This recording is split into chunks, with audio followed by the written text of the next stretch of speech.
Go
for it. Launcher. Thank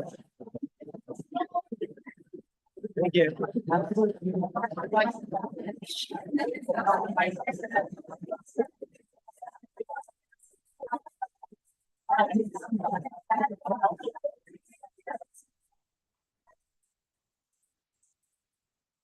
Gosh, this is cooler. So like,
Please make room for those that are arriving. Don't give your own seat. Thank you.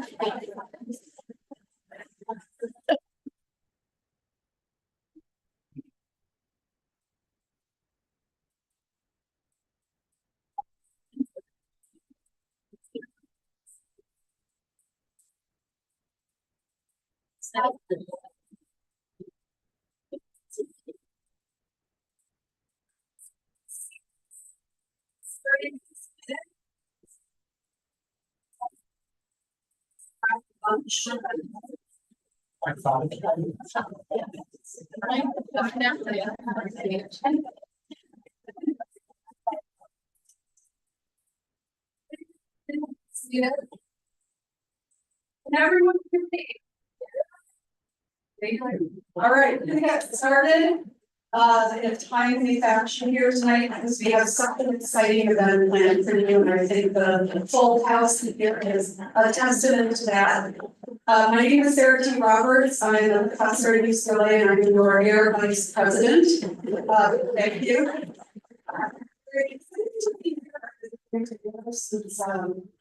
Since I was in short units, basically. So, I'm thrilled to introduce and share with you this panel tonight. But first, I just wanted to give you a couple of announcements. Number one, right outside this room, you will see a giant 25, and that is a photo op. There's some social media thing the kids are doing nowadays, and welcome you to take a picture of yourself with the 25 to celebrate Air's 25th anniversary, which is what we are going to acknowledge tonight. The second thing that we probably all know about too is that there's a party, there's a reception after this event. So remember those drink tickets. Tonight's color is blue, right? Blue. So put your hands on your blue tickets, hold on to them tight, or give them away if you're nice and not or anything. We'll see what happens. Okay, so those are our announcements for now, and I'm going to just simply introduce our moderators this evening, and I'll be turning it over to the panel, to this esteemed group of folks who span the 25 years. This evening, our moderator is Dr. Helen Kennedy, SBA. Pause for that.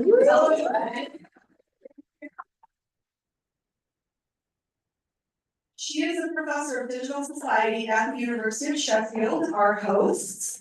She is also the director of the ESRC funded Digital Good Network, and has had the Stevenson career as well in her field. So without further ado, I will pass the mic to you, and I'm going to go sit down with my friend. Thank you very much, Sarah, and welcome to this plenary panel. Happy 25th birthday, Air. We are going to hear from Internet Research Royalty tonight, this afternoon. So yeah, as Sarah said, I'm Helen Kennedy. I'm a Sheffield person and I'm an Air old timer, and I think that's why I'm here chairing this panel right now. So what we're going to do is we're going to hear about Air's eras, the eras tour, and we're going to go chronologically, and we're going to start hearing from Nancy May and Steve Jones about 2000 to 2004. So I'm going to let you introduce yourselves, folks, and hand the mic over to you.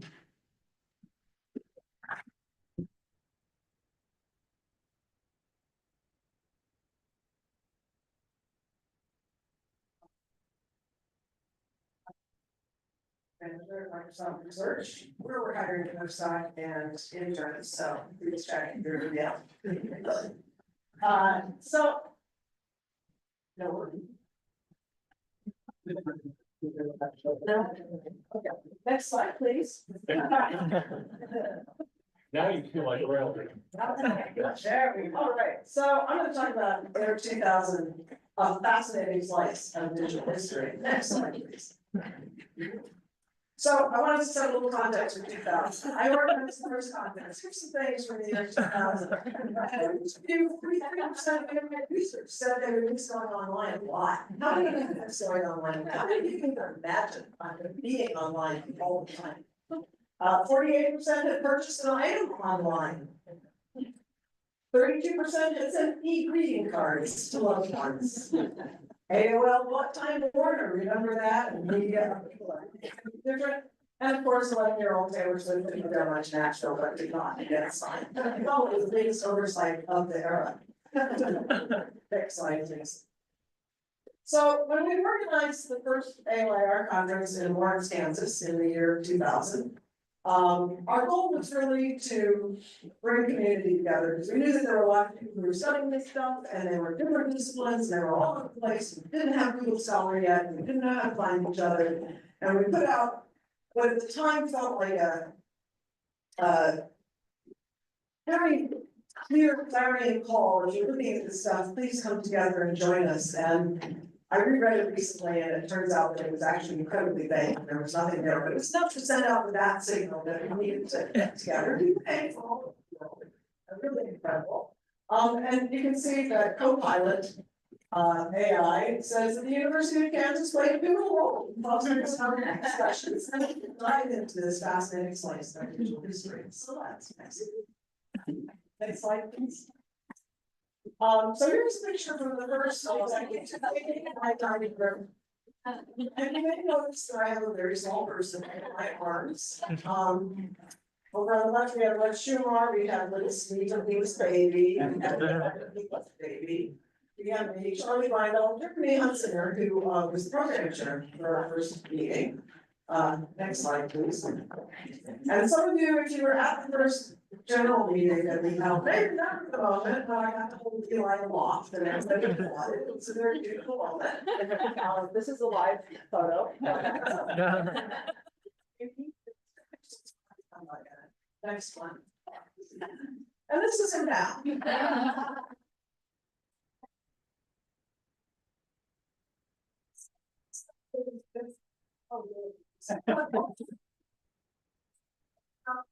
is how we are. It's an organization, right? We're still kind of young, but we're also kind of old enough to get married. And we're still good looking. Still the same in a lot of ways. So that's what I want to hit on in my last few minutes. Next slide, please. So I went through the program of the first conference, and I went through the program of this conference, and I was actually really surprised to see how much overlap there is in the topics that we're discussing. Sometimes we use slightly different language, but you can see that while there were articles like rhetorical features of website communication, right now, rhetorical features of internet communication. It was a different time. We were talking about language, but we're talking about metaphors for the internet. We had a whole session on that, I'm gonna paper on that tomorrow, still very timely. Next, please. We were talking about subjectivity, impression formation, gender, racism, and anti-racism. Again, all these bold-faced ones are topics that we're covering this year, here, now. Next, please. We were thinking a lot about what's happening with relationships. We were talking about being present versus being virtual. We were talking about sex. We're still talking about sex. We were talking about romance, about friendship, concerns about what's happening in families, what's happening with young people. Also, still topics so germane to what we're doing. Next.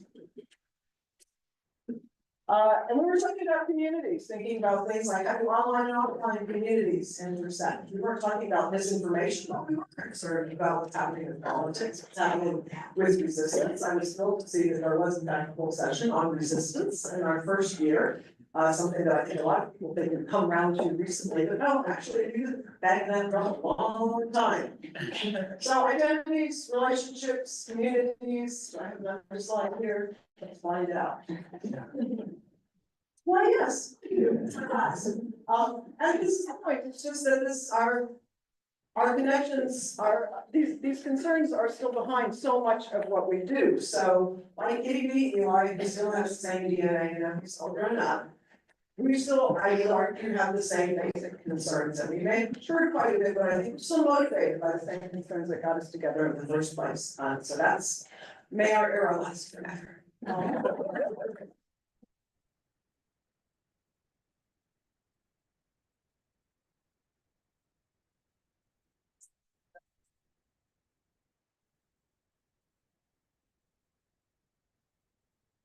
Oh, yeah, Steve Jones.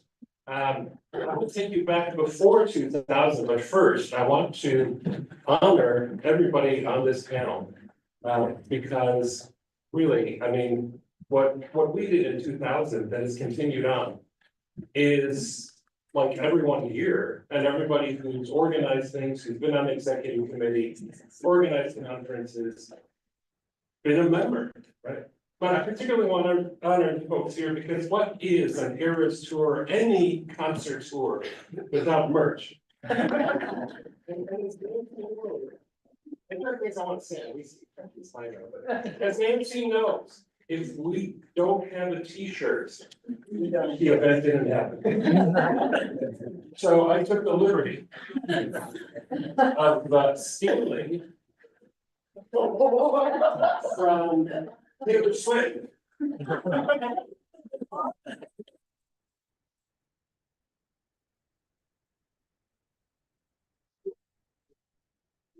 See me afterwards, so we can distribute those. Wow. Yeah, design, no, stealing is my passion, not design. So, I want to take you back to AOIR 0.0, which was a conference at Drake University, hosted by Tom Swiss and Andrew Herman. I don't know if Andrew's. He's not here. No. At Drake University in 1998, in October 1998. Very small conference at which essentially the idea for some kind of association, we certainly didn't call it AOIR, but the notion that we had a room of about 75 people who were in different disciplines, who are all interested in internet research, but couldn't really get traction in their own discipline. Right, was the impetus for doing this thing that has been going on now for 25 years. There was another meeting before Kansas in San Francisco at the International Communication Association meeting in 1999, thanks to Michael Haley, who was executive director of ICA, who generously gave us a room to meet in. And if any of you have been involved in conference planning, you know how valuable a commodity that is, getting a room at a conference. And that was where Nancy stepped up and said, yeah, I'll host this thing. We'll do this. And we had T-shirts. I mean, so we knew we were happening. We had it hard in some ways because the academy moved so slowly, as you know. And the internet, really anything that's popular or serious still, right? Or popular and mundane is not taken seriously in the academy. Right? The notion of the internet and its consequences could be something that we should study as scholars. Was not an easy sell at the time. And multidisciplinarity was not an easy sell either, and it's still not that easy of a sell. It wasn't a matter of resistance that motivated us, I think. It was a matter of rounding around, to use internet lingo from that era. What we tried to do basically was to network and build an infrastructure of people and of processes and procedures that would continue on. And by God, it did. What do you know? What we really wanted to do was to ensure that AOR would not be short-lived, and I think we succeeded at that. And this is still, I think, one of the few associations where you can make things happen. But I mean, you individually, you can make things better. But you have to do the work. Right? Plenty of people have heard me say in response to a great idea that they have, hey, that's a great idea, you should do that. And if they start telling me that idea, prefaced with the words AOIR should, my response would be, that's a great idea, you should do that. Right, and you can. This is not some massive scholarly organization that's run by some sort of massive, in the ivory tower executive committee that you don't have access to, right? They're all around you. Take your ideas to them, but be prepared to do the work that involves that idea, right? Don't just say, hey, I should do this. But we also had it easy because there weren't a lot of rules. There's a freedom in not being attended to. And I think we took good advantage of that. We had a lot of fun with that, actually. What I want to say in closing is we need to guard against that kind of institutionalization of that ordering. It's a fine line, right? Not just between stupid and clever, but between disciplinary acceptance and scholarly broad-mindedness, between closed or open borders. You have to make what you do, what we do count. And so I say that particularly to people who are more senior in the room and who might be listening. What we do matters, and we have to support one another and our students within our disciplines and institutions where we're still likely to be viewed with at least some suspicion for not conforming to comfortable narratives about technology, disciplinarity, or scholarship. It's we who should continue to view those comfortable narratives with suspicion and skepticism, and speak about why they should be suspect and critiqued.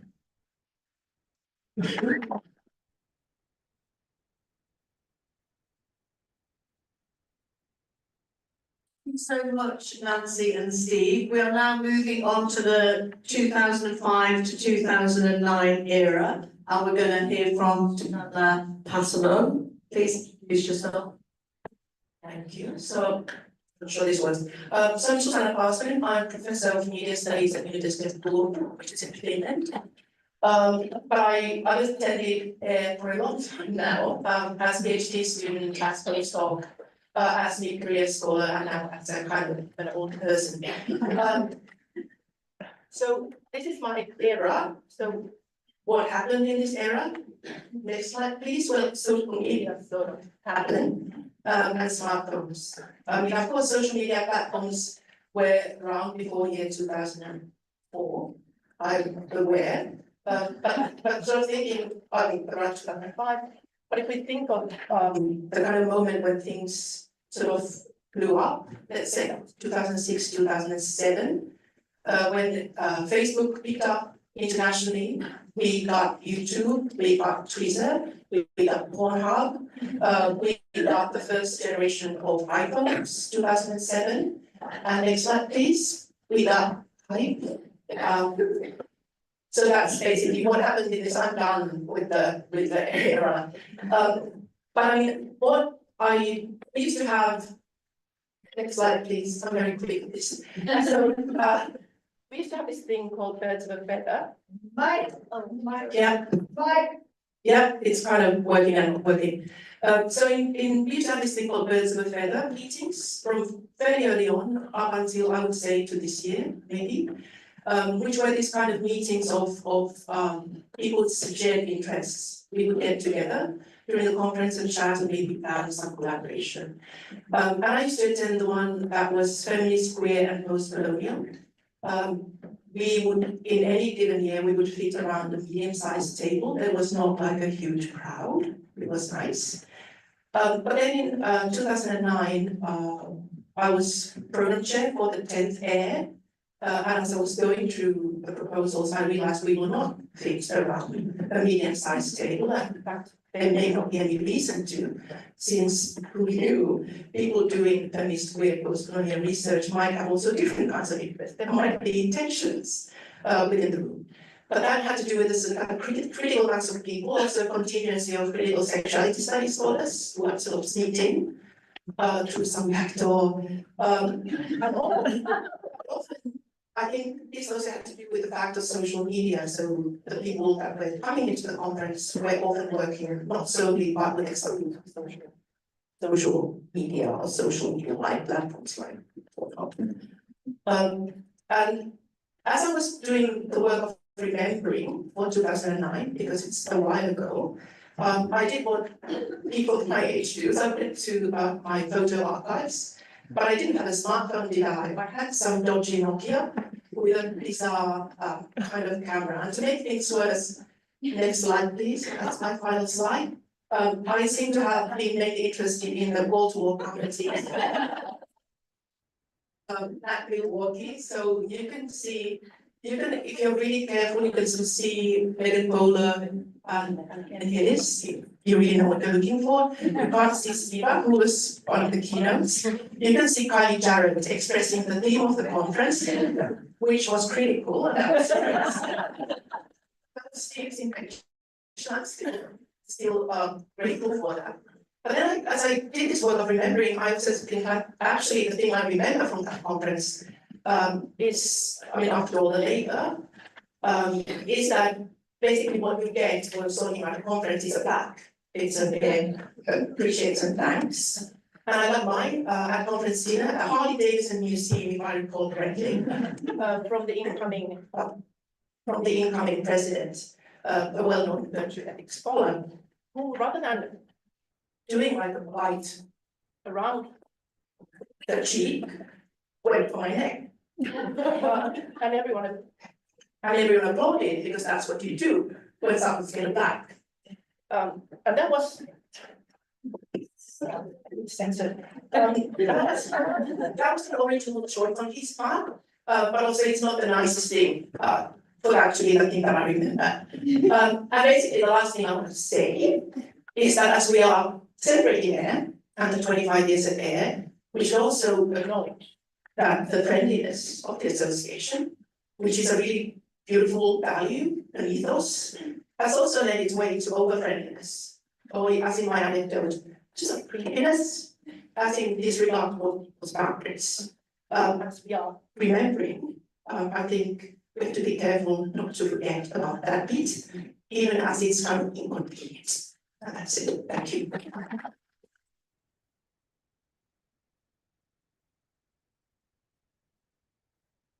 Thank you so much, Susanna. I'm having a bit of trouble with the mic, I think. I don't know whether we can have another one on standby down here, just in case it gets worse.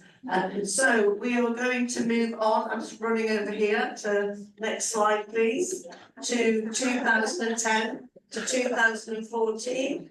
And we're going to hear from Lord Shipman. Hello, Mark Shipman from the University of Jerusalem. So, thank you for inviting me to present alongside this brilliant group of scholars and for letting me revisit an era I'm particularly fond of. Next slide. The period we're about to explore was packed by transitional events from the Arab Spring to Occupy Wall Street, also growth of social media platforms. So we have the launch of Instagram and a rapid expansion of Twitter. And I think the next slide. We try to unpack, the dramas unfolding in front of us. We started in Gothenburg, Sweden, and here's an iconic photo of an activist keynote, and ended in Daegu, South Korea, which is probably my favorite era of all time. Great to resonate. It was just terrific. What were we talking about during those conferences? Next slide. So here is, thanks Emily, and Tim. Here is the conference. This is AIR, it's like big data and they kind of the same, it's great. Same slide, but you can recognize, I guess, some of the themes that people thought were prominent during that era. And next slide. I will get to the themes later. So, to be slightly more systematic next slide. To be slightly more systematic than the conference bingo, I took a look at the sphere of papers, just about 400 of those during that era, as well as some available conference programs. And here are some initial observations. Next slide. So kind of just really broadly speaking, I think we can locate research in this era on this imagined plane between two poles. On the one hand, we have people exploring, not working, this is working, people exploring how people shape the world through the internet. And in those years, we had a lot of papers on civic participation and resistance, probably reflecting the era zeitgeist, all the movements going around. On the other hand, we have research about how the internet shapes people in the world, for instance, when studying digital divides. And of course, most of our research falls somewhere in between when we think about how people and technologies shape each other. When I was trying to make sense of this dazzling array of themes, I thought that a productive way would be to use the analytical prism of values. Next slide. So in the Digital Values Project, let's raise your hands, we're thinking about values as twofold constructs. We're thinking both about general values, what's desirable in the world, and about communicated values, perceptions about how we should interact with each other. When thinking about general values, next slide, I would suggest that an interplay between two values, which are freedom and equality, actually underpins much of the research done in that era, from identity construction of marginalized groups to labor to privacy and surveillance. A fundamental question occupying us is how and to what extent does social media enable people to construct more just societies? And of course, answers to this question vary. So civic participation studies of the era really celebrated how individuals are free to create more equal societies, while the algorithm studies just starting in that era were really cautious about how, platforms restrict, and actually perpetuate inequality. So we can see the diverse answers. And if we go to the next slide, we kind of zoom out from our conferences to the books published in this era. I see now. We see this, this scale from celebrating networked activism to being very cautious about the growing power of platforms. So if we go from the general values to communicative values, next slide. I'd like to suggest that we can also think of this era through values that relate to communication. And here is just that scholars highlighted 3 types of values that relate to communication, which are express, bond, and influence. And again, we can see that different research domains are located differently. So for instance, both fandom studies and civic participation studies valorize expression. But in fandom studies, we have much more stress on bonding and on creating and maintaining relationships with each other. Now, this reflection on communicating values also made me reflect back on why I was so interested, not to say obsessed, with internet memes in that era. Next slide. So the term meme itself became that era around 2011, coinciding with massive user-generated responses to the events of that era. So for instance, next slide, Occupy Wall Street, you probably remember the pepper spraying cop, or next slide, Rome wedding. Memes amalgamate, next slide, the 3 communicating values I've just mentioned.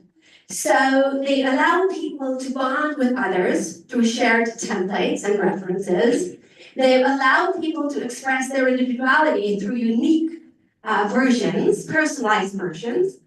Sometimes they also allow people to influence the world through connected messaging. That's why, next slide, I was super enthusiastic in that era that means. Yet, next slide, while I was all Pollyanna about the power of memes, actually some significant changes were already on the way. And my last point is that this era, next slide, was marked by a major transformation. And this transformation is the one from social network sites, you're probably all familiar of the famous article, to social media platforms. And this transformation was documented and researched by some of the smart people in this room, and we have some titles of papers kind of unpacking this massive transformation. Here I'd like to highlight just one aspect of it, which relates, next and almost final slide, to the transitions from friends to followers. So infrastructurally, unlike Facebook, in which that friending system is reciprocal, right? I'm your friend, you have to be my friend, and if you don't want to be my friend, we won't have a tie. On the rising platforms of that era, both Instagram and Twitter, reciprocity is not, is not something that is required. This means that someone can have millions of followers without following anyone. And in fact, Facebook itself joined this trend when in 2011, it introduced the subscribe, later follow feature. This had far-reaching implications. It, of course, creates a much more, much more powerful stress on asymmetries. It creates a broadcast-like kind of communicative system, and it stresses monetization. In terms of values, it does not bear good news for equality. And in terms of communicative values, it tilts the ecology much more towards influence. I think this also resonates with the influence culture that we're seeing today, but this is probably a story for another era. So I'll Now, I want to say that it was really, really good to go back to an era in which hope was a viable option. So I thank you for being there.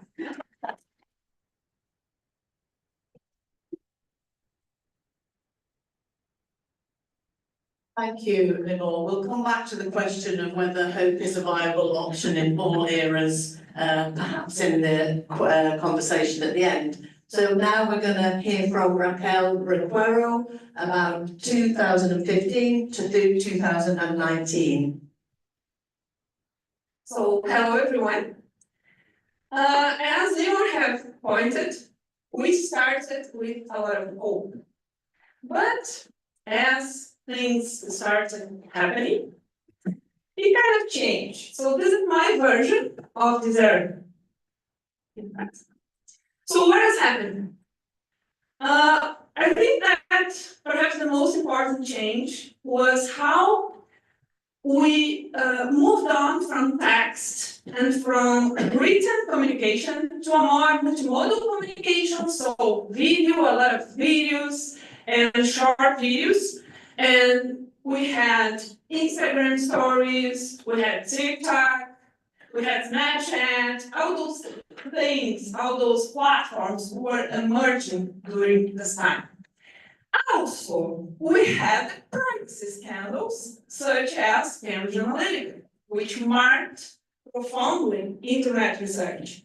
We also started discussing the role of social media platforms in democracy, for example. So, we're also changing how the association was working. We started with our first air flashpoint, which was something new, right? We were trying to do smaller conferences in different places that perhaps didn't have the chance to have contact with the association. And we started thinking about more strongly about ethical guidelines because of Cambridge Analytica. And we also increased international reach. So my people, Latin America, South Americans, Global South, we started participating a little more in the association. So we had all those events. I just have 5 minutes. So being the data freak that I am, I went back and I scrapped all the conference programs from all of those years. And I did a concurrence analysis to try to understand what was changing in our.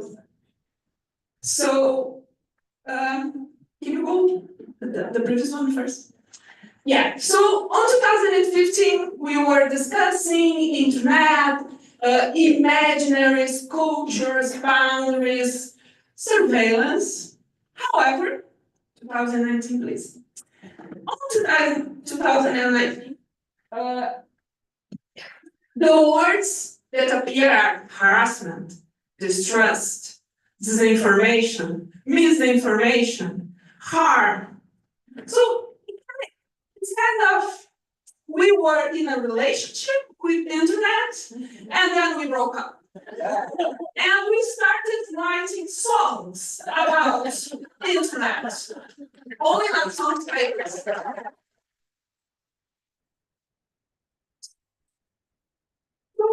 What I would like to point from this era, my version of this era, is that we started to become more critical on the internet role in our lives. We started becoming more aware of the problems that internet was bringing into society, and particularly social media platforms. So I remember very distinctly in the beginning of the era, I was in a conference somewhere and people were talking about how internet was going south. And I was like, nah. We're talking about protests. We're talking about how people are being empowered by internet. We were so much in love with APIs and data. We were getting all sorts of things. And when we started looking into this data, looking into these APIs, we started realizing that perhaps things weren't as good as we thought they were. So a lot of disinformation studies start in this area. Social media APIs also become less accessible because of Cambridge Analytica. So we started this discussion. We also have this rise of digital methods, social media, social movements and influences and subcultures. And at the same time, I think that we became more aware of the problems that internet is bringing. So, last slide, please. That's my error. Thank you.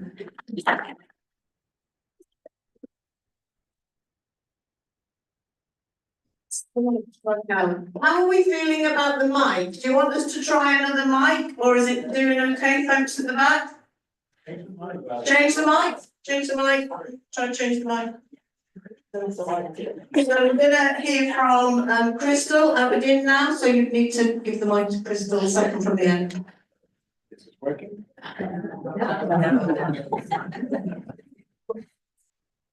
Hey, back.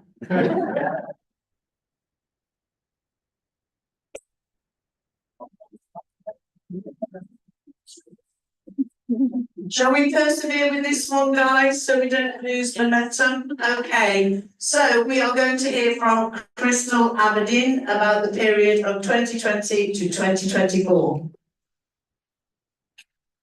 And thank you, Helen, in advance for navigating my 100 slides. Hello, everyone. I'm Crystal Aberdeen, a professor of Internet Studies at Curtin University. When I was founded in 2000, I was in primary school.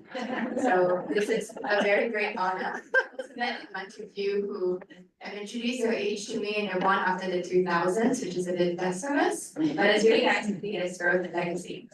My first year was in 2014, and if you remember, it was the year that we had contingency planning and had to move sites at quite late notice. But because of that, we extremely bonded in Daegu in a hotel that was not really convenient. They told us not to go up above a certain floor. Obviously, we did. It opened and it was still construction. We were going to fall out and die.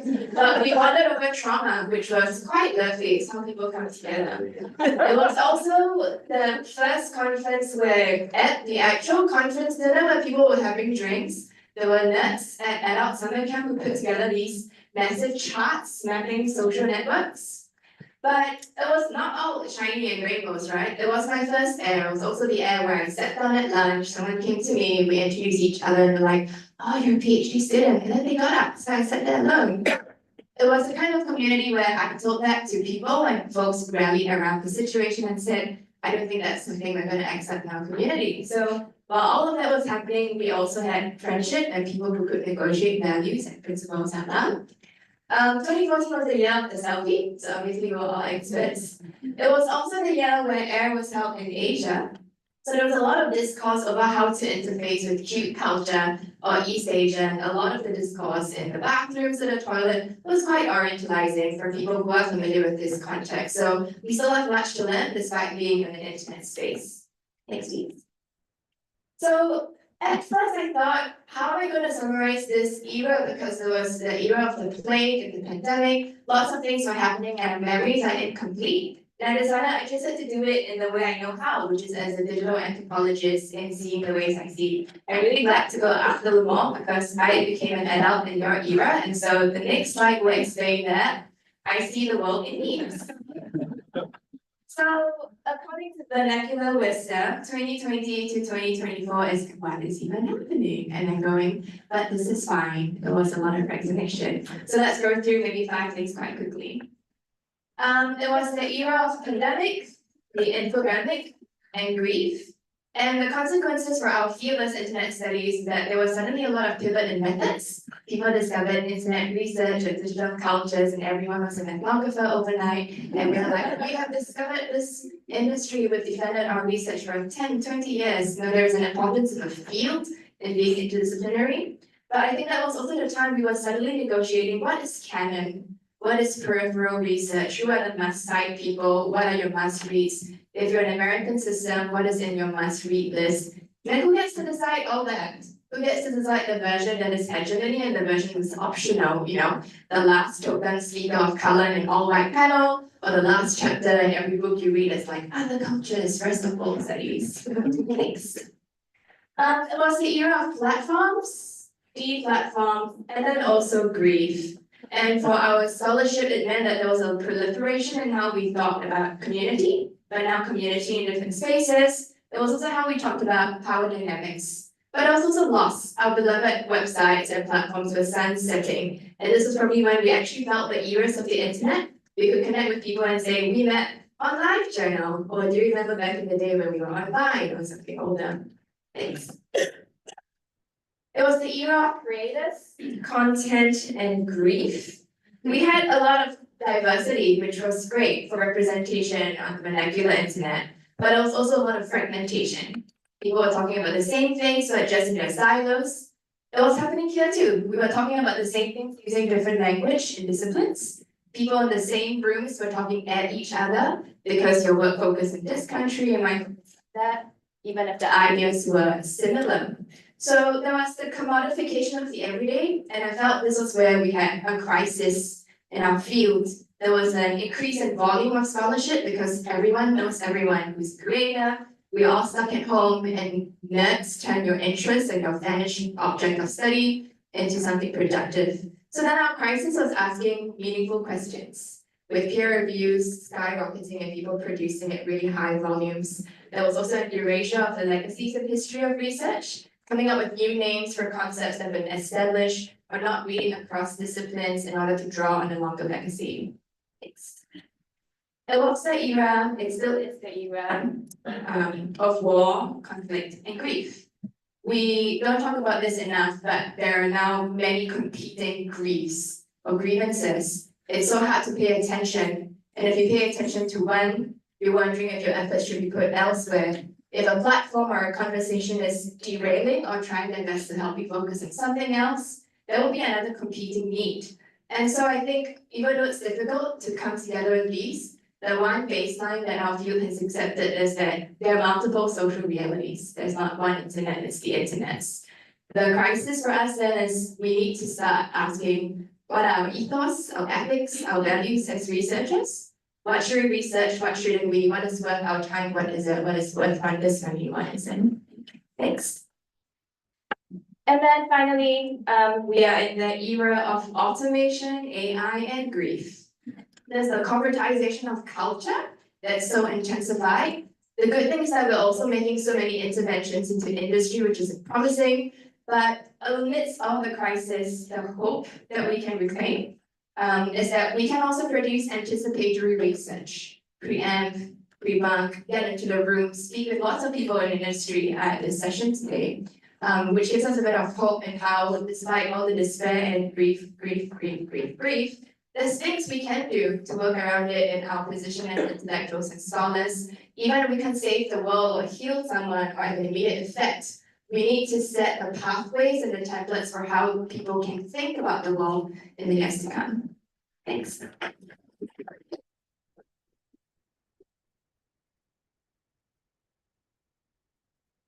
I leave you with this. According to an anthropologist, there was a time of community fragmentation. There was a time of autonomy and recognition. But I also think it's okay, if it's okay on our 25th birthday, to also think there's space for loss and grief. There's space to talk about things that did not go right and how we can make amends and repair. There's also space for us to be introspective and say, what's not right now? What do we not want to see on our 50th birthday? So we can be celebratory, but I think there's also space to be reflective.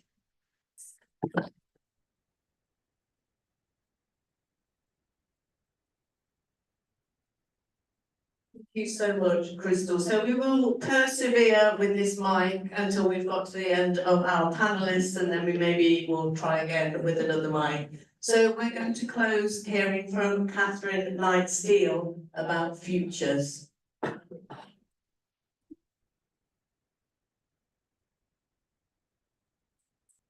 you all of what's gonna happen. I was elected to talk about futures, which is lovely, but I was also partially trained by Steve Jones, which means I'm gonna talk about the past first. I'm always gonna begin any conversation about technological futures by looking a little bit backwards. So I'll say the first air that I attended was 13 years ago, I think, in Seattle. You'll have to just imagine that there are pictures of like me and Terry dancing on the boat, or me and Kat and Daegu with our wigs on. I didn't locate those pictures, but just imagine it in your mind. But at that conference, I met other graduate students when I was placed on a panel. And those three other folks whose papers, I think our 4 papers were perhaps the only papers at that panel, or at the conference that year rather, that mentioned the word Black or race at the time. I'm very grateful for that panel, by the way, because that panel brought me some of my closest friends and colleagues and writing partners, who I still intentionally now create panels with today. But I think that panel was also a signal about the state of internet research at the time as well. All of us on that panel were actually writing about very different kinds of things related to internet research. Some of us were writing about the blogosphere, Twitter, Facebook, gaming platforms, Xbox Live. And those folks have all gone on to write other really brilliant things about UX and social media and algorithms and more. But at the time, we were maybe some of the very few folks that were writing about Blackness and race in relationship to the internet in the States, not from a deficit perspective. And we were then, as now, making the case that when we understand how when people are forced to the margins of society, we adapt, we create, we thrive. And then we as researchers get to understand the full capacity and constraints of our visual tools. Like that. If, for example, we can't reconcile that facial recognition technology at its core works in service to white supremacy, to hyper-capitalism, to the police state. Instead, we're only considering its utility to transport, make us more efficient. We really lost the plot on what we're supposed to be doing as scholars. It's not that our work needs to incorporate considerations of gender and race and ethnicity and class and nationalism to meet some artificial threshold of diversity. It's that when we don't do that, we are simply doing half of our work. So in this next era of internet research, can we tell a story about AI without considering the human and environmental costs, the labor issues that are bound up in our tools, the way that systems are trained on those with the least power, and how they get bent to the will of those with the most power? Can we understand the full arc of social media platforms without serious interrogation of white supremacy on a global scale? How about tracing mechanisms of misinformation, the rise of hyper-consumerism? We've moved, as we said, from users to followers to now content creators. We're going to focus on platform politics and its relationship to electoral politics across the globe as well. Getting invited to be on this platform, this panel today was, and the way my mood felt this morning, was a reminder that I am now one of the grown-ups. And my cohort of scholars, who were all graduate students and early career scholars at that AIR conference many years ago, are now producing our own graduate students that are going out into the world, right? We have perhaps published some of the first dissertations that were actually focused on internet research at the time, and now there are whole programs dedicated to internet research. There are whole agendas at universities that's happening at. So what we need to ask is, what is our commitment to what we want the future of the field to be? Rather than attempting to predict in some way what the next era of internet technology is, how about we use the rest of this time together to shape what that future is that we see? Our work can and should be more interesting, more complex, more nuanced than it once was. We're no longer fighting to have internet research be treated like a real thing in most cases. And so we can do a lot more with that position of privilege that we now hold at many of our institutions. This should be fundamentally a change to our methods, to our areas of research, to our ways of collaboration. We can ask more interesting questions, especially those that recognize our collective ability to shape things like policy and development and regulation. We can extend our criticism of digital tools and our criticism of power, but also insist upon a speculative imaginary of what is possible beyond the current paradigm that we sit in. It's where we can spend as much time drafting those really valuable critiques as we do our rigorous research on the solutions to these problems. For my latest project, I'm working on a book about Black joy and digitality, so I'm spending a lot of time thinking about Black speculative fiction with authors like Octavia Butler and Alexis Pauline Gumbs, wrestling with these authors' visions of what our future is, shaped not by the technologies themselves, but by our choice about our relationships to them, our intentional vacillation between possibility and refusal. So joy, I think, is this technology of liberation. I'm gonna come back to that book piece, right? I think joy is a technology of our liberation, and that speculation is a unique mechanism within which we can actually create the future we seek by using the skills that we actually were forged through our own oppression and through our own torment. So while I might write about this from a Black American perspective, it just seems to me that the future of internet research and of air and global internet research is predicated on our ability to no longer relegate these kinds of critical analyses to the diversity panels, but instead to see our freedom, our academic freedom, our political freedom as interconnected with one another. My last point is this: the next era of internet studies is not about looking for the next shining thing. It cannot be driven by a platform or a tool, but instead has to be the opportunity for all of us to do more fulsome research, to truly understand the new shining things, to push back against the new shiny things, and then also create joyful, good things that may actually not be quite as shiny. Not out of some sense of moral obligation to our or performance of equity, but actually to recognize the power and the possibility of organizations like these to ensure our research moves industry, moves policy, and moves the development toward a more just internet.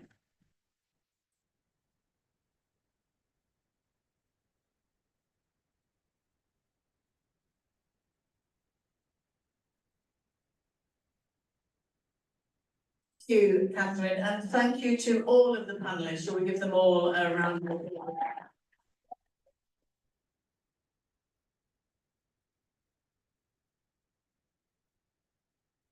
So before opening it up to questions from the floor, I just want to invite the panelists to kind of respond to what each other said a little bit before opening it up a bit more broadly. And I think there's some concepts that came out there. So the question of hope, the balancing of hope with critique, what we don't want to see in the next celebration, 50 years or maybe even 30 years of AOIR, the place of joy, the place of sort of positivity. So can I just invite panelists, you don't have to speak, but if you've got something to say about those things that emerged, and also the need to acknowledge what went wrong as well as what has gone well. Are you looking? Oh, you. Oh, thank you, Nancy. Anyone want to speak on any of those things that came out in the panel? Thank you, Susan. Thank you, Nancy, this one. Yeah, I mean, I think it's important. I mean, hope is crucial, and also understand hope as not some kind of Pollyanna naivety.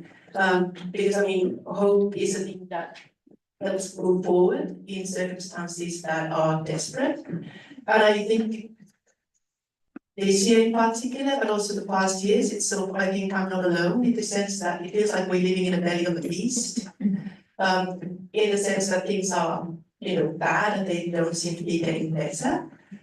Whether it's about world politics or whether it's about platforms. And what's happening on those platforms. And then also critiques of data capitalism that are completely apt. They tend to totalize and they tend to do away with joy.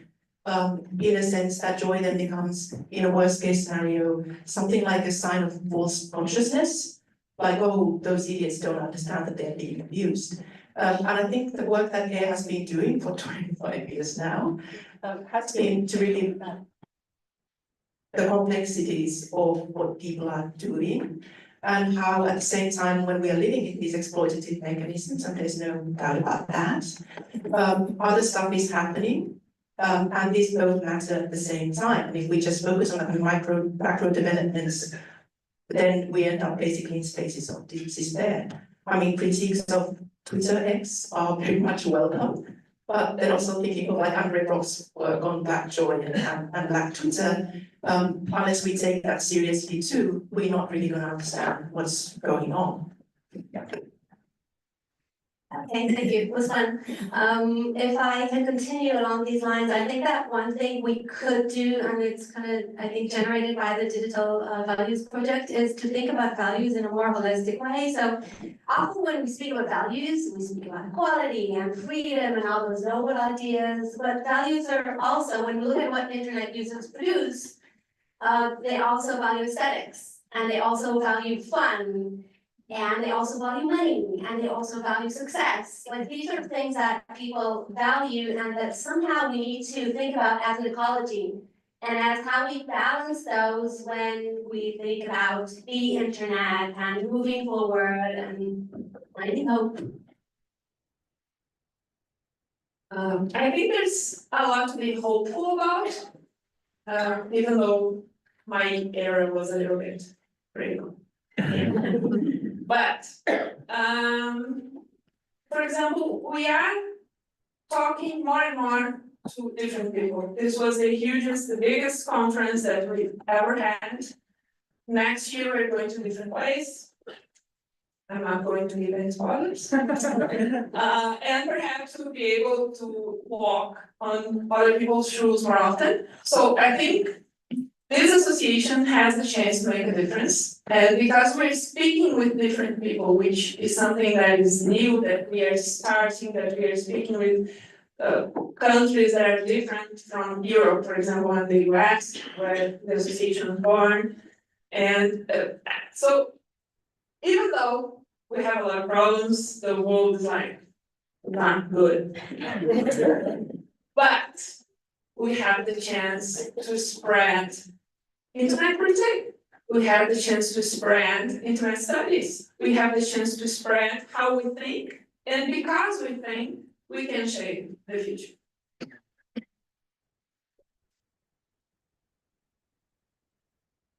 I really like this theme of balancing criticism and hope and joy, and I think it's so important that we not lose both. And I guess what I'd like to say is that as scholars, most of us are very well trained to be critical. It's super easy to go, oh, power, yeah, the oppressed. It's a lot harder to go, ooh, hope, ooh, joy, oh, I can imagine a better future. And if you've read Ruha Benjamin's, I know we're all citing her, and I'm so grateful that we're all citing her.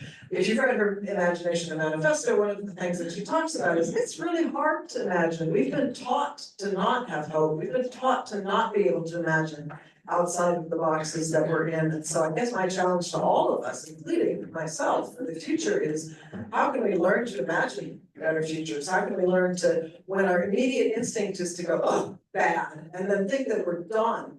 How do we go beyond that to say, and what would be better would be this thing? And I think that as academics, we're often not taken seriously if we're being optimistic about the future. And I think that we're not gonna get a better future unless we learn how to have hope. And I don't think it comes naturally. I think it's really hard work. Thank you. Can I just follow on and ask about a couple of things that Raquel just said, the world is bad.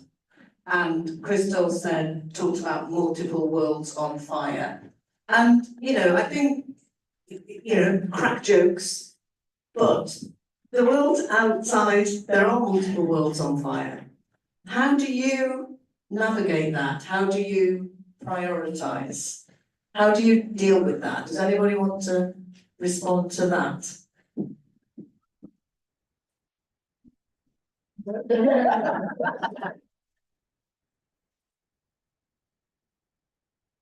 I mean, the world's never not been on fire. It's just really on fire. because we're living in it. Right? And I don't disagree with this. But, I think back through these last 25 years. One of the reasons I have hope is that we've made it through these last 25 years, full stop. Right? There's been so much going on, politically, in terms of military, political conflicts, in terms of pandemics, and I don't just mean COVID. And we make it. And And I hope we continue to make it. I mean, I want to hold out that hope, but it's always contingent. You know, I mean, we have a lot of work to keep doing, and we have to take joy in the successes that we have. But it's too simple to say, you know, the world's on fire, what should we do? We're all in this together, and we have to do what we can at the levels that we're capable of doing it. You know, and I mean, some of those, I mean, one of those levels is just saying, you know, at your institution, I would bet that once you get out of, you know, if you're up for tenure and promotion and you get out of your department, hopefully not in your department, but it happens there too. And you're doing some work that's not hypercritical, but is looking at something that is actually positive. And you can be doing it in a critical way, but it's still, you know, you're not studying the right stuff. You know, you're not studying something that's oppressive. You're not studying some system that sucks. And you're not being critical enough. Because look, one of the things you can count on being an academic is it's never enough. And especially being critical, it's never enough. But we have to get over this to some extent. You know, you have to say, work on joy is valuable, right? And it is a critique, but not all critique is negative. You know, that we can learn from this. So, yeah, the world's on fire. Do what you can. Yeah, I'll just say briefly, yeah, the world is on fire. It always has been. I think different worlds are on fire for different people now. And so I think that's that. I say that not a critique of what's been said, but as an invitation for us to look to folks whose worlds have consistently been on fire for how they organize, for how they strategize, for how they master and use technologies in ways to liberate. We have blueprints for this stuff, right? If we're willing to expand our areas of review in our literature and who we're in conversation with beyond who we're used to being in conversation with. And to Steve's point, I mean, this is something that we can all do at various scales and in various ways, right? There are ways that we can expand upon what we're doing. The other piece I'll just say is that, like, you know, the exercise of hope, the exercise of, I think joy is strategic, I think joy is a liberatory tool, but I think that hope is a muscle that we have to actually work, right? Like to Nancy's point, it doesn't, maybe it's not natural because we weren't taught it.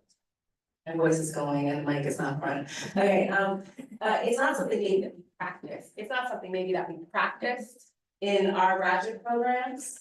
And so now we have to learn how to practice it, right? And so if you did not have that as the experience of your childhood, the experiences of your schooling, so let's figure out then, what does it look like to actually exercise the muscle of hope? And it's not some, I can't remember who said, it's not some high in the sky, I'm just gonna be hopeful today, I'm gonna pretend that the world's not on fire. Hope is an intention. I'm looking at Kevin as I say this, because this is his work, but hope is intentional. It's really rooted in history. It's really rooted in a deeper understanding of actually what's going on and what I'm up against, than it is of pretending that those things aren't happening. And so I love that. I think that this organization really is a place that we can flex that muscle, that we can work that muscle, we can learn from one another to do that kind of work, and that we can put as much attention and energy toward hopeful solution as we do toward critique. I think so often we write papers that are hypercritical, and when we give talks, the first question that someone asks is, what should we do about this? And it's as though we never considered someone might ask us that. So I would say we should maybe start asking ourselves that during the writing process and devoting our energy toward actually rigorous work on solutions as well. Not the last 2 minutes of the talk, not an aftermath, not a part of the Q&A, but actually see it as our responsibility in this futures era that we've done some pretty good critique. We have figured out a lot of stuff about how the internet works and what impact it has on folks. So now maybe we use some of this capacity to change things actively. Thank you.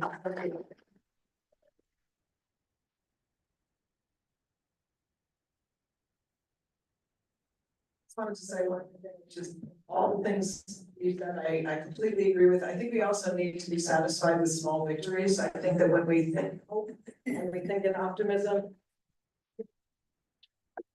And we're thinking word makes that work. We often feel like we need to change the world, and if we haven't changed the whole world ourselves individually, then we failed, and we may as well go back to pessimism and cynicism and critique. Even within my company, I have colleagues who wish that we could slow AI down. We're like, why can't we just make it stop so we can figure it all out and get it right? Yeah, that'd be lovely, not gonna happen, right? And if we hold ourselves to those kinds of standards, then we need to kind of just quit, because we're gonna be miserable. We have to learn how to have hope in small pieces at the same time we have hope as a huge vision. Thank you very much. So we have a new mic. Hopefully it's going to work better, and we're going to open up to questions from the floor. If you ask a question, can you please say who you are and where you're from, so we can get to know you a little bit? So any questions from the floor for this amazing panel? Okay, yeah, got one here.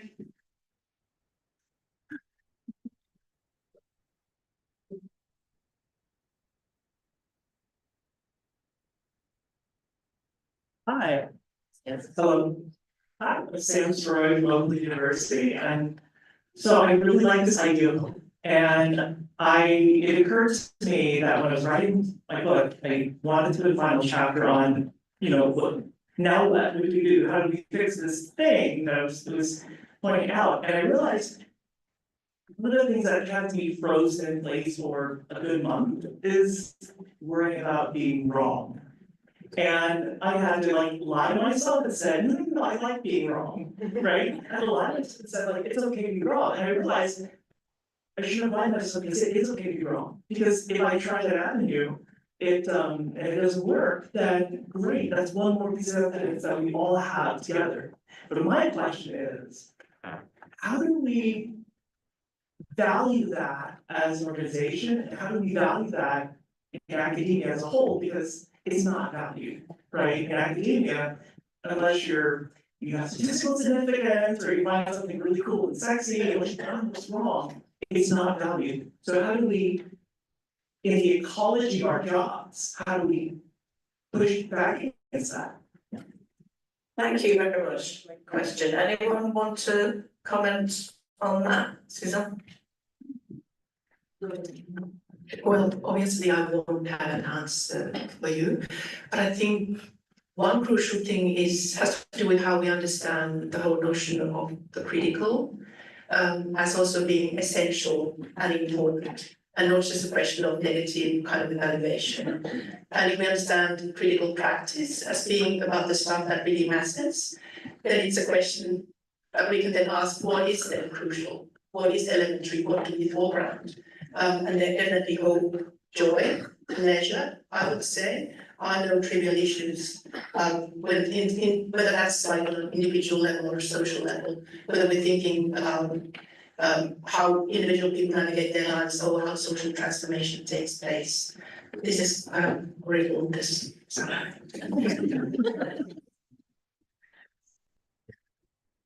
Being wrong? Answering on being wrong? Being wrong. I think, there's a lot of folks that are loud and wrong. So I think we should have permission to be a little bit wrong and not as loud. You know what I mean? I think that the idea of failing forward, the idea of us having these notions that don't quite pan out, trying something out, trying out a new project, trying out a new pedagogical approach, trying out a new research campaign. We did this collaborative work that I'm a part of, and I think the first project, this is being recorded, right? It was a fail. For me, I didn't like the product that came out of it. We did it again the next year with twice as many people, and it was much harder and it was much better. And so I think the thing is, there are enough people who don't care about being wrong, that and they're not putting actual effort into being good. That if you're trying to do a good thing and it ends up not working out, I think that's better. But I think your question was how do we value it? I think we write about it. And I think people who are senior write about it, because I think that once that starts happening and we start to see the benefit, and we can actually then say, okay, senior folks are writing about the fails, they're writing about the missteps, the slip ups in their books, and it gives some license and some permission to folks who are more junior to do the same. Hi, thank you so much. I'm Tom Devon from the Hebrew University of Jerusalem. Thank you for this beautiful time travel. You reflected so well in each of the eras, and your voices are so instrumental and important for us young scholars, and we learn our voices through your voices. So thank you for that. And I was wondering, and I'm picking up on Crystal's final remark about when Eric will turn 50 at some point, what will you be super happy to see that is being spoken and inquired, or what will you be profoundly sad to see that is not? So if you have maybe a specific example of something that you're passionate about, or that you think that your scholarly interest should go to when Eric turns 50. I think for people with different personalities, there is loss and grief and despair, there is joy and hope. But then there are some people, if you're like me, who are just inherently angry all the time. It's okay if you do things out of anger because you want your feelings to be productive. And so one of the things that has always made me quite upset about conference programming is the way we do our labeling. And don't get me wrong, I know it's an effort to be precise, to be clear, but what in the world is a global influencer panel, and then what is something else just a panel on influencers? What is marked and what is not unmarked? Why is it that the mishmash of not America is global, the mishmash of people from a specific region become global south? And that's very infuriating for me, because in the 10 years, I know a lot of people have worked very hard to talk about regionalization. The satellite conferences were a big initiative and a big investment. There's also that for that reason, we have so many first timers here. I remember eras where you had papers that were about countries from the same region, and then the final paper that never got any questions. So for me, because my focus always comes from writing from the Asia Pacific, where every peer reviewer says you need to write the name of the country and the title of your paper. But if you write, about a middle class college in rural America and you interview 20 college students, that's fine in representative research. That still makes me very upset and angry. And it's for that reason when we push back on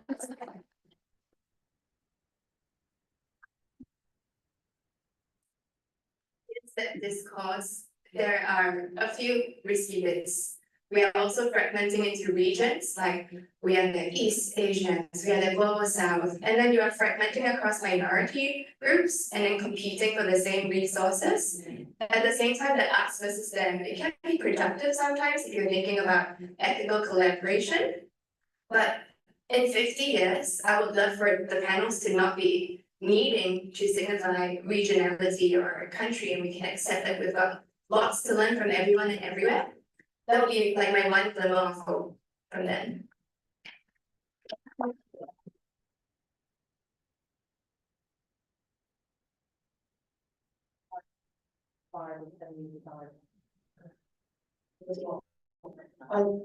Getting back to something that actually you said earlier, not New York shiny things. In 25 years, I do not want to see panels of New York shiny things. So I think it's a kind of tendency that's always been there, is that kind of boundary between kind of reporting on what's new, which is more kind of journalism, and then academic analysis, which is slow, and it's going to be Eastern history. At the time it's out, because it's so much published, that they'll just get blurred. I believe that's also with the slower sense of, if we focus on the slower form of analysis that we tend to do, that also means that we sort of carry a function, I think. Now, I'm not want to tell people what they should do in general, but I think to carry a sense of history with us. Because I'm recalling on the view out there, so tends to mean that the kind of sense of the historical how we got there. And what kinds of moments in the past have there been, what kinds of possibilities were there?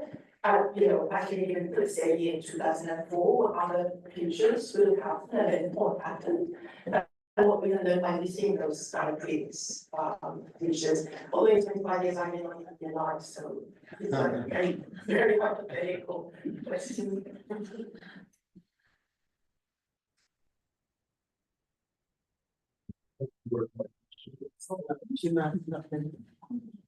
It's falling, that's it. Yeah, there it is. All right. I mean, you mentioned this, so, and not to get into a big downer about this, but there are people who will not be around in 25 years, who are here now, value one another, well, you can. There are people who have passed away in the last 25 years, who I miss dearly. So, I mean, that's important to acknowledge. One of the things that I would like to see happen, so let me see if I can articulate this properly. One of the things I love about AYR is that it's probably everybody's conference that they wish could be their primary conference. It is not a disciplinary conference. You probably all have to go to a disciplinary conference for career reasons, right? Well, probably, some of us are fortunate. The fact that for so many of us, this is a non-disciplinary conference, I think is one of the things that makes it special and gives it that opportunity to not institutionalize and not divide and not turn into these kinds of behemoth organizations that have divisions, interest groups, whatever they might call it, subunits that are exclusionary, right, by definition. So the more we can keep things mixed up, the better. And I hope that continues 25, 50, however many years we may have.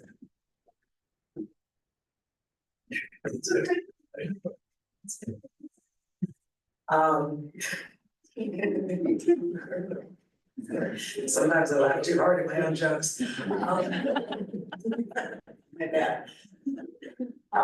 Yeah, I hope I'm alive in 25 years, but I hope I'm not still going to conferences. I hope you all are here and I hope you're healthy and happy and having a great time. That would make me feel better than anything.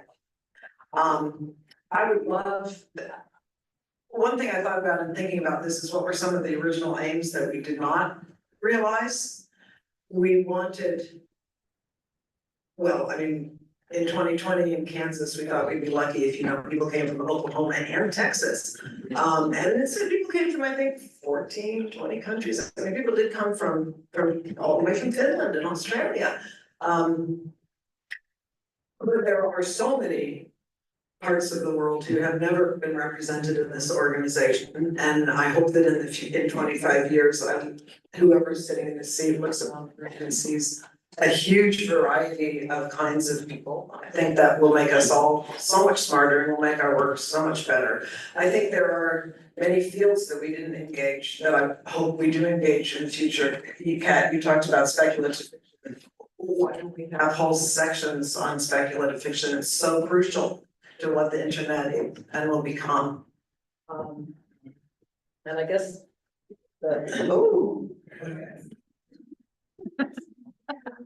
the other thing that would make me very happy, I'll be dancing in my grave. I think one of the ways in which our field has consistently failed is that we chase shiny objects and we think that because other people haven't studied that shiny object, the work isn't relevant anymore. And I hope that in 25 years, the work you're doing now will be cited because it will still be important and it will still be relevant. And I hope that the students you teach will recognize that and teach it to their students. Just as I think that work that was done before 2000 is often still very, very relevant. And I see us reinventing the wheel a whole lot. So I hope that we can instead, I don't know where to take that metaphor, but I hope that we can instead acknowledge and learn from the past and not have to do so much work reinventing it.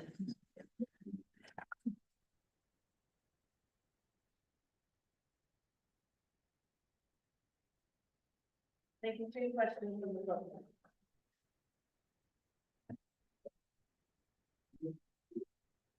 Hello, Ms. Wood? I am Leo Jensen from the University of Aarhus in Denmark. Thank you for a great trip down memory lane. I co-founder runs here besides me, who once said that AOR is my intellectual community, my intellectual home, and it is my first conference, the one I prioritize every single year. I know that Susanna and Nancy have been at every single conference, and Steve has only missed two, and he was excused because his two kids were born. Respect to that, so the three of you, what is your favorite moment, the moment encapsulating all the spirit, everything, the community, the friendliness, and the openness that Al is about? Thank you.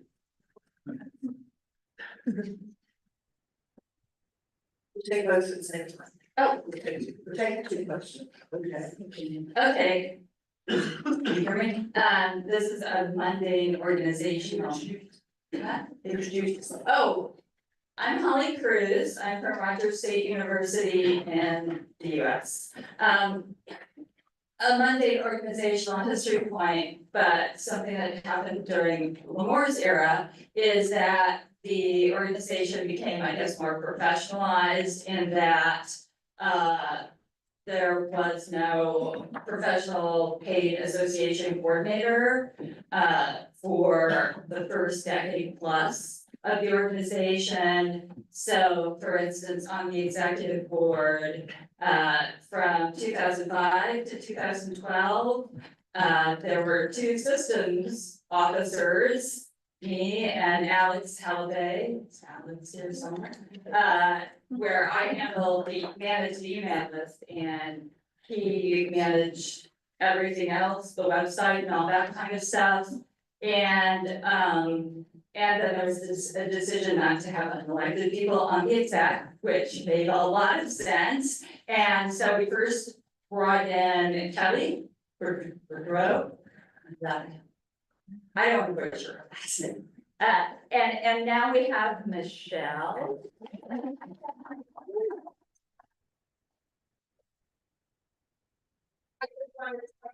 As a significant moment in the organization's history towards much more professionalization. And I'm not going to say that. The next step would be to have an air journal, which I'm sure someone wants to volunteer to start. Thank you. No, that was a joke. Thank you, Holly. So yeah, really important recognising the work of people that are not sitting up at the front here to keep the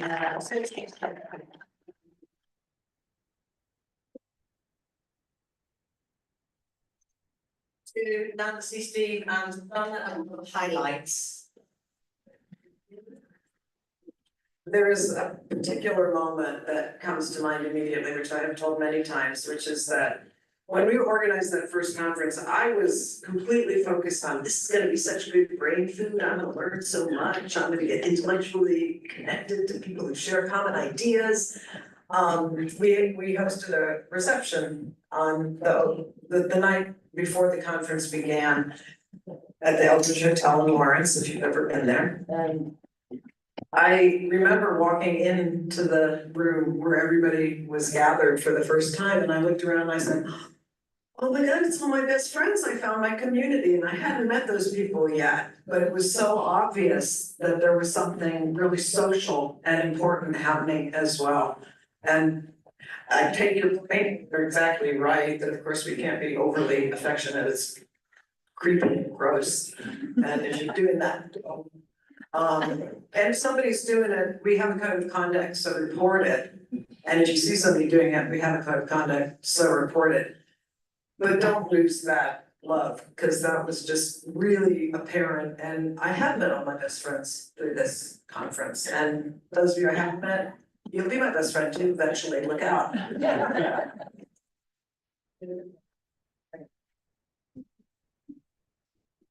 I hate your question because I can't pick one. It's just Eric. It's every year that I'm at a conference and I see everybody who's here who goes great distances, goes to great expense, and takes time out from doing other things they might with family or friends. to be together. I mean, having these conversations, having these people together. This has just been incredible 25 years. That right there is the best thing.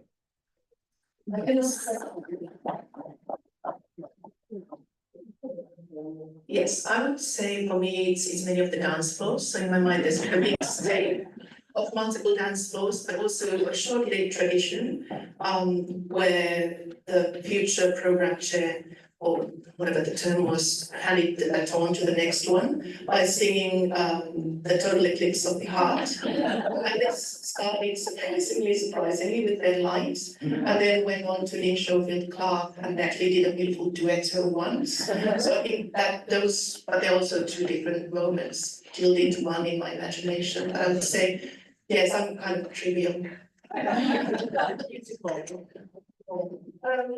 So I think mine was 2012 Southward. I was on the train. Someone bumped into me, said, "Sorry, love." And then afterwards, I realized they stole my phone. So I came to the conference like with no phone, and it was Terry's NAV talk. It was about hating Habermas. And I was so in awe. I forgot about the phone. I was just wow. And I think it's like always for me, Aaron, it's like about finding and not losing. And yeah, that's what I love it. So, for me, it was perhaps my first conference, like Nancy in 2003, Vancouver, perhaps. And when I was there, I was like from Brazil. There's no one else from Brazil here, just me. And I was listening to so much cool things that we were just starting to discuss, and I was like, I want to be here. And a second moment, karaoke, obviously.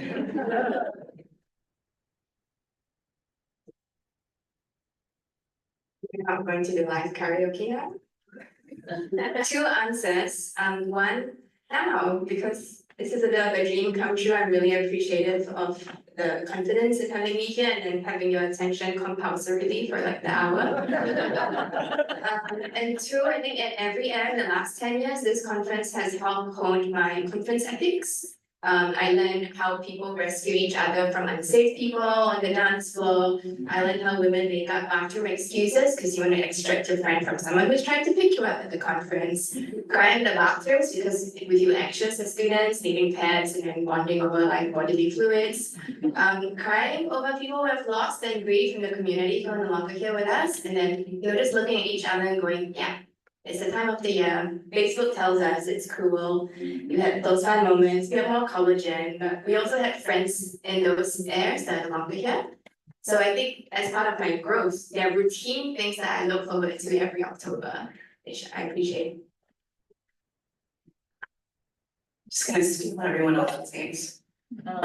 Now I think there's a whole host of things from the room, which was just a moment, right? Cafes and links in the market and dance party.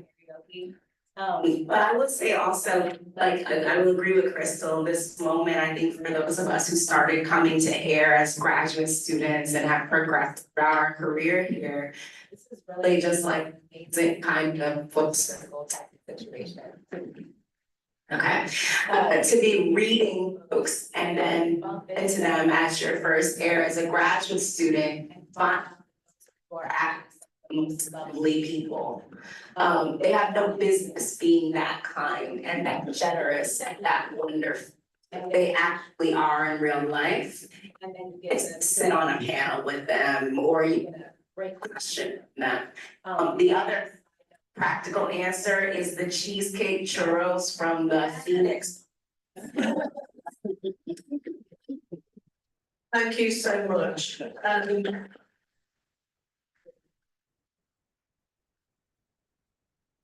It's great to celebrate everything that is and it has been for the last 25 years. It's great to feel the love. I hope in 1 year's time that everyone that goes to AIR feels loved and included and safe and welcome. It's a really important thing for us to strive together. strive towards together. The mic has had enough. But before you go, please, don't all try to get a drink at once. Get your drink ticket out before you get to the bar. Don't fumble for it at the bar. Enjoy chatting to the person that is queuing next to you for a drink, and don't leave the room without a huge, massive round of applause